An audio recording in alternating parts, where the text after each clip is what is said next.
Hey y'all, welcome back. This week I'm not able to get to the store, so I've got to use what I have on hand to make meals for the entire week, including breakfast, lunch, and dinner, and even snacks too. So I'm going to show you exactly what I might do if I can't get to the store using my trusty meal planner. I'm going to take some inventory. I'll show you exactly how I find recipes with random ingredients that I have, and then I'm going to show you some of the recipes too. So this might help you if maybe you can't get to the store because of illness, or maybe there's bad weather, or you just don't have quite enough money to get to the store for a full grocery shopping trip. So maybe this will give you a few ideas. So let's get started. So recently I had to redo my pantry. We found critters in my pasta. I used to keep lots of boxes of pasta here in this corner, but unfortunately, I guess if you have a lot of old grains on hand, sometimes you open yourself up to critters. So that's what happened to us. I had to throw away a lot of open snacks, a lot of open dry ingredients, and kind of start from scratch on a few things. Although luckily I do keep my baking supplies in these plastic containers already, so these were fine. So I do have quite a few things on hand. And if you've seen my grocery shopping hauls, you know I don't just buy a bunch of things in bulk. I just buy a few things here and there. So I do have some leftover dry ingredients like rice and oats. I've got lots of beans and other, barley and other dry ingredients as well. So I've got a lot of things to start with, which is great. I also have a lot of baking supplies down below, flour, baking soda, and baking powder, yeast, and all that. So if I want to make bread, I can do that. And I do like to keep a handful of canned items on hand in case of emergencies, just like this. I don't have a huge pantry. I mean, I do have a pretty big pantry actually, but I don't want to overstock. I want to make sure it's just enough for my family and in case of emergencies like this. So I do have some things left over from my Thrive Market shop. So I've got some, canned items and bagged beans and things like that. And as far as protein goes, I'll be using beans from the pantry, but I also have some things on hand in my freezer. So I've got some popcorn shrimp that we still have a little bit left over. I've got some salmon, and I've got some regular shrimp back here, plus some fish sticks and just some random other proteins as well. And leftover meats, anytime we have leftover meats, I just throw them in the freezer like this. And I do have some other bagged beans and just some other random goodies in my freezer. I've got some fresh fruit. I've got lots of cheese on hand, thankfully. I've got some butter. I've got milk. I've got a little bit of eggs left from a couple weeks ago. So a lot of leftovers too. So I do have some things to work with. So let's see what we can do with this. So that's where my weekly meal planner comes into play. I'm going to go ahead and write down the inventory of everything that I have on hand. And then I'm going to start going through what kind of recipes can I make and what can I make for substitutions and things like that if I'm missing an ingredient. So let's go do that really quick. I do this once every couple weeks where I take a full inventory, and I feel like this is the biggest step that people miss when they're trying to meal plan and save money, is you've got to take inventory to really see what you have. And the power just went out, so that's fun. And I'm not going to be opening the fridge or freezer right now, but I will finish getting the pantry inventory done while the power is out. Good times. This weather is just wild here in California right now. Oh, goodness. Frequently, I see people stock their pantries with things that are on sale, but then they never get around to using it. So that's why the inventory is so important, so you can meal plan properly and not overspend and not overbuy. After I write inventory, I like to write down the items that I want to use from the fridge and freezer or pantry that might be going bad soon, so I know exactly what I absolutely need to use this week. Then I just start writing down recipes that I know that I can make with the ingredients I have on hand. And if I need any tips or tricks or different recipes, I'll use supercook.com usually. Then I'll just write other things up here, like different breakfasts I want to make or certain things I want to make from scratch. And so I'll write that up there. And then once I've done it, I'll mark it off, which I've already made a couple of these things this week. Ooh. So right now I'm going to be prepping some hard-boiled eggs to have for some of the mornings. So that's one thing I'm going to be doing for breakfast. I'll serve that with some fruit and some toast. I have sourdough in the freezer and some whole grain bread in the freezer too, which I just toasted up some for myself for breakfast. Here's my bread. I just straight from the freezer. It's frozen, pop it in the toaster, and it comes out beautifully every time. It's been in there for a few months. I was lucky enough to find these eggs at Costco a couple weeks ago. There's an egg shortage right now in California, so it's kind of hard to find them at a good price, but these were, I think, $5.99 for 24 eggs, so that's a really good deal, especially right now. But I only have a couple of eggs left, a few, 2, 4, 6, 8, 9 eggs, so I think I'm only going to be making maybe 4 eggs just for my son. And then my daughter likes scrambled, so if she wants that, I'll make scrambled for her fresh that morning. So that's the plan. I'm going to be using some of these ingredients to be making some chickpea pancakes this week. They're chocolate peanut butter chocolate chip pancakes, and my kids ask for them all the time. They're higher in protein and they don't use any flour. It's just chickpeas that is the main base for these, and they're really easy to make. But the main ingredients are milk. You can use almond milk or regular milk. We're going to use chickpeas, chocolate chips, cocoa powder, a couple of eggs, some peanut butter, baking soda, vanilla extract, and some maple syrup or honey. The wind is absolutely insane here in California right now, so I'm going to try to do this as quick as possible before my power goes out again. And by the way, you can save the chickpea water. You can use some of it for this recipe, or you can save it for later. It's a good egg replacement. I'm going to go ahead and add 1 can of drained and rinsed chickpeas. Add 1/3 cup of milk. You can use almond milk or any milk that you have or that you love. I'm going to use 1/2 teaspoon of vanilla extract. That's optional though. Teaspoon of baking soda. This is for the rise. 1/4 cup of cocoa powder. This is a must. This is going to keep it from tasting like beans. And I'm going to use 2 eggs. You can use egg replacement if you want instead, or even a flax egg if you'd like. Then I'll be adding about 3 or 4 tablespoons of pure maple syrup. My kids eat these without syrup on them. They just eat them as is. So I'm going to actually add the 4 tablespoons or so, but you can adjust this to taste, and you can use honey instead if you like, or any sugar or sugar replacement that you like. Now I only have this much peanut butter. It's supposed to be 1/2 cup, but I don't think this is quite 1/2 cup. I'm just going to make it work. This is all I have on hand. And you can use any nut butter that you like. You can use almond butter or anything that you love. This is a really easy recipe to modify. Let's just seal that up and get that blending. After we blend it, we're just going to go ahead and cook it up just like regular pancakes. And then don't forget to scrape down the sides periodically to make sure we get all of that peanut butter and everything mixed in really nicely. Since I didn't have as much peanut butter, it's not as thick as usual, which is okay. I'm going to go ahead and stir in the chocolate chips too. Mix in about 1/2 cup of chocolate chips. The chocolate chips are optional, but they are really fun. So I recommend definitely adding them. I like mini chocolate chips, semi-sweet, but I'm using regular because that's what I have open right now. So I'm just going to be using regular sized semi-sweet chocolate chips. Okay, so let's give that a mix. And now let's go ahead and cook it on up. Now this is one of the only times that I use a non-stick anymore because I don't like these with butter or oil. So this is the only time I really use non-stick these days. Sort of pour it on if you like. And these take just a little bit longer to cook, I feel like, because you want to make sure that they're nice and puffed up and cooked all the way through before you take them off. There we go. There we go. And of course I had to taste test one because they're just so good. I love that the melty chocolate chips are in there. Oh my gosh, these are great. If you haven't tried these, definitely give them a try. Okay, these are all almost finished. I'm just gonna let them cool and then I'll freeze them in a bag, and then I can just heat them in the mornings in the microwave. So easy. So tonight we're doing sort of a pick your own adventure for dinner. I've got hamburger buns and some jackfruit patties. Me and my son are gonna have these. My husband's gonna finish off the smoked tri-tip from the freezer, and then my daughter wants some fish sticks. We're just gonna have these with a salad or maybe some veggies tonight. Got the cheese and mayo sandwich for my daughter and her salad, my son's salad there, and I've got ours ready to go. I'm gonna toast up some buns, and then I've got everything in the air fryer right now and the oven as well. Here's my chicken sandwich, looks beautiful. Actually, jackfruit sandwich, delicious. And the tri-tip, so good.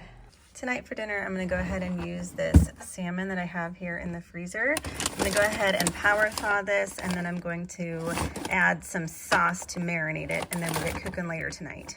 So in my bag, I just have equal parts low sodium soy sauce and honey. So it's 1/3 cup each of honey and low sodium soy sauce, about half a teaspoon of ginger and 1/2 teaspoon of garlic powder, and that's it. I've just mixed it on up, and now I'm just gonna put it in the refrigerator to marinate for at least 2 hours.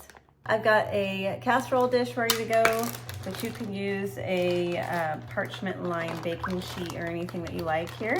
I'm just going to put the salmon side by side with the skin side down. There we go. All right, now I'm just gonna go ahead and put this in the oven at 350 for at least 12-15 minutes or so. And I've got some jasmine rice already cooking on low, and this is almost ready too. I realized that it wasn't cut side down after I looked at it, so I flipped it, but that's what it looks like when it's done. And that's it, all plated up and ready to go. So tonight for dinner, I'm making a super easy chili, just using some random ingredients I have from the pantry. I like to use crushed tomatoes or diced tomatoes. I'm using black beans, great white northern beans, and onion. I like to use corn. I've got some garlic from the freezer and then some of this balsamic vinegar to finish it off, and some oil and a ton of seasoning. So this is just a really basic chili tonight. A lot of times I use leftover meat, but tonight I'm just using what I have on hand in the pantry. Chili used to be my go-to recipe. I used to make this every single week before I had stomach issues. So now I just make it less frequently, and it's still one of my all-time favorites, but I do a couple things a little bit differently to kind of lower the acidity. But first I'm going to saute some onions in some oil until they're nice and soft and translucent. Then I'll add some of that garlic that I just minced. That's garlic from the freezer, by the way. You can just throw those in the freezer and then use them straight from the freezer when you're ready to cook. And now I'm just going to add some cumin and chili powder and a little bit of paprika, and I'm just going to saute that for about 10 to 15 seconds. This is called blooming the spices, and it just adds more flavor. And now I'm just going to pour in my crushed tomatoes, and I'll add a little bit of water. You can use stock. I'm just going to add a little bit of water to my can so I can make sure I get all of that tomato goodness out of there. Then I'll start adding my drained and rinsed beans. I'm just going to add black beans and then my great northern beans. You can add chili beans, or you really use any beans that you have on hand. They're going to work great for this. Then I'm just going to add a little bit more seasonings, so some pepper, and I love marjoram for chili. If you haven't tried marjoram in chili, definitely do that. It is so good, really nice and savory, and adds some delicious flavor. Then after that's started to simmer, I'm going to add my frozen corn. Corn is optional. Some people don't like corn in your chili, but I love the sweetness that it adds. And after that has simmered for about 5 minutes, I'm going to add more seasoning. So some salt, some onion powder, and some garlic powder. I like to taste as I go and just continue adding all kinds of seasonings. So really the seasonings are up to you, what you love. You could even use a packet of taco seasoning. Now, one of the ways that I like to lower the acidity of this dish is to grate a carrot directly in that just a couple minutes before serving. Then I'm going to turn off the heat, and I like to add a little bit of balsamic vinegar for extra flavor. Oh my goodness, it's so, so good. I just mix that on in and serve it up with my favorite toppings, some raw diced onions, some cheese, maybe avocado, sour cream, Greek yogurt, whatever you have on hand. So good. I want to make some tortillas tonight, so I'm going to grab some flour and some oil and my recipe for tortillas in my little budget meal planning guide. And I'll make them fresh. They don't take very long, just a couple ingredients. All I need for tortillas is flour, salt, water, and oil. So that's just what I'm gonna get. So first I'm gonna measure out 2 cups of flour, and I'm just using all-purpose flour here. And this makes about 8 tortillas, but I'm actually gonna be making a couple of smaller tortillas for my kids. So I don't need to make a ton of tortillas. And it takes me a while to make these if I do more than 8. So, all right, level that off a little bit. There we go. I only need half a teaspoon of salt. I'm just going to mix this together first to make sure it's nice and combined. So that way we're not getting any, patches of just salt. So I'm just going to make sure this is mixed. You can definitely sift it if you want. Okay, now I'm going to add in 3/4 cup of water and 3 tablespoons of olive oil. And you can use avocado oil or really any oil that you like. 2 and 3 tablespoons of olive oil. Now I'm just going to mix this together until it's combined. All right, the dough is just going to look like this. I'm just going to flour a surface here. This is just like a little dough mat that I like to use. I'm just going to pour out the dough onto my floured surface. I get a little flour on my hands, and I'm just going to knead this about 10 times or so.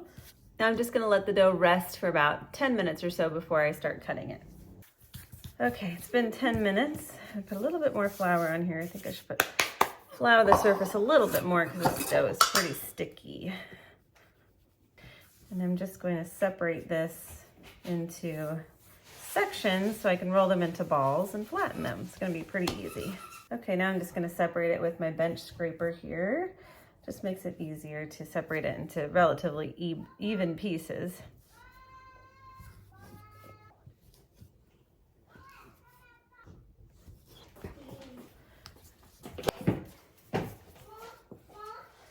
And they don't have to be perfectly round. They can be rustic. It'd be great if I had a tortilla press, but I do not. Okay, that's about right. I'm just gonna try to make it as thin as I can, and then we're just gonna go put it on the stove and cook it up. Wait until it bubbles, and then we'll turn it over. Okay, ready? Here we go. And flip. Nice job, babe. There we go. Perfect. Once it's brown on both sides, then you can pull it off and let it cool. And as you go, they're gonna get rounder and thinner. I'm gonna be heating up some of this popcorn shrimp in my air fryer too to finish the meal, and then we're also gonna have some sort of fruit or veggie. I'm making a quesadilla with a couple of the tortillas. And here are all the tortillas that we made. I made a lot of smaller ones, so it's more than 8 this time. My daughter helped make her own cheese and ketchup sandwich and cut her carrots and her apples. We're all set. I made a little quesadilla for myself, and there are my shrimp tacos, a little bit of Chickpea mayo, and some sriracha. So delicious. Here's my husband using a super hot sauce on his. He wanted to show it off. I'm just about out of breakfast items now, and I want to make something really easy, so I'm going to use my recipe for quick and easy muffins, but I think I'm going to use chocolate chips for some, and then some frozen fruit for the rest. So let's grab some ingredients and make these really quick. First, I need some all-purpose flour, then some baking powder. That's not baking powder. Some baking powder. I need salt and sugar, a little bit of neutral oil. Actually, I'm going to try this one. And just 1 egg and some milk. Then I'll get some chocolate chips and some blueberries from the freezer. Let's go ahead and set the temp to 400 degrees Fahrenheit. So first thing I need is 2 cups of all-purpose flour. There we go, 1 cup. Level this off a bit.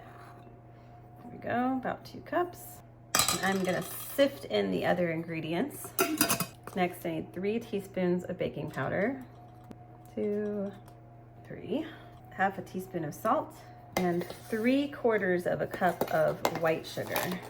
1, 2, 3/4. All right, let's just sift this in real quick, and then I'll mix it up with a fork. Then I'll just give that kind of a quick mix here. All right, there's that. Got a separate bowl for the wet ingredients next. Gonna add in the egg, just 1 egg, and you can use maybe just some applesauce or flax egg instead if you like. Then I'll add 1 cup of milk. You can use any milk that you like. And then 1/4 cup of oil. I'm using neutral oil. This is avocado oil. You can use what you have on hand. And if you don't like oil, you could use applesauce too as a substitution for that. Of course, applesauce, you could just get the unsweetened applesauce. It'll just add a little bit of sugar, but it's not that big of a deal really. Let's add that to the dry ingredients. Go. We're just gonna add the wet to the dry and give that a mix.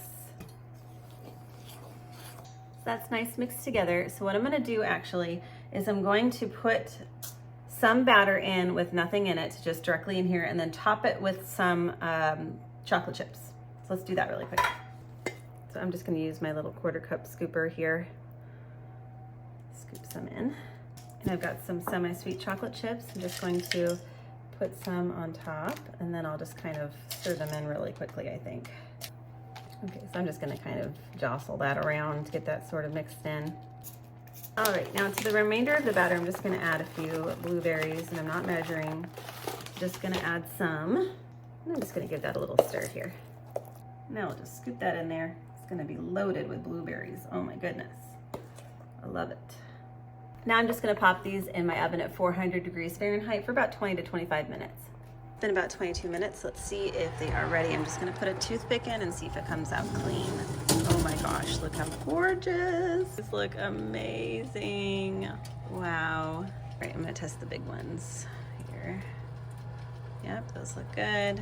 So now I'm just gonna let these cool, and then I'll freeze them for later. When it's time to eat them, I'll just take them out of the freezer and put them in the microwave for about 30 seconds to a minute, and they'll be nice and warm through. Easy breakfast. I had to show you what these look like on the inside. Oh my goodness. These are so good. You have got to try these. Yum. I'm gonna use the tortillas to make some homemade chips to make kind of a little side of nachos for everybody.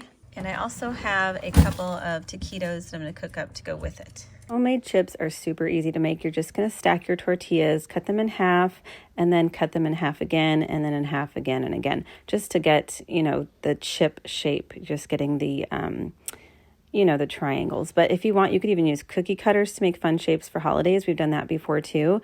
And just be super careful if you're frying these. You can use the air fryer if you like, or even the oven, but I like to use oil in a pan. Just be really careful because frying is obviously very dangerous. Just cook those until they're nice and brown and crispy, and then put a little salt on top if you like afterwards, and that's it for homemade chips.